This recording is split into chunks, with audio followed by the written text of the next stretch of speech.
অনেক সময় মৌসুমী যে ফল, মৌসুমী যে সবজি, যেটা বুঝি যে এই সিজনে পাওয়ার কথা, সেটা অনেক আগেই অনেক সময় পাওয়া যায় বেশি দামের জন্য। সেটা বেশি দামের জন্য অনেকে আবার এর কৃতিত্ব নেন যে আমরা সারা বছরই 12 মাসই শিমের আবাদ করেছি, বাজারে আমি এখন শিম দেখলাম। আবার এই মুহূর্তে আপনার ফুলকপিও দেখা যাচ্ছে, যেগুলো এই সিজনে হওয়ার কথা না।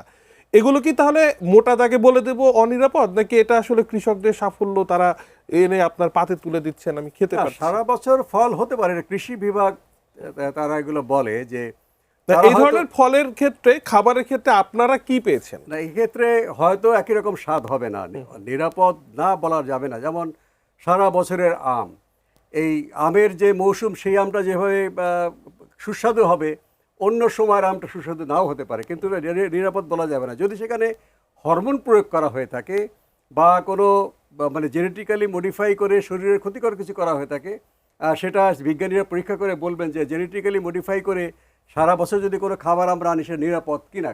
অধিকাংশ ক্ষেত্রে নিরাপদ।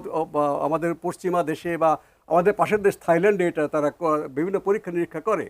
তবে যেটা ক্ষতিকর, জেনেটিক্যালি মডিফাইড, সেটা অবশ্যই আমাদের যারা অর্গানিক ফুডের আন্দোলন করছেন তাদের কথাগুলো আমলে নেওয়া উচিত। উনি ভোক্তা অধিকারের আন্দোলন করছেন, উনি এই বিষয়ে আরো ভালো বলতে পারবেন।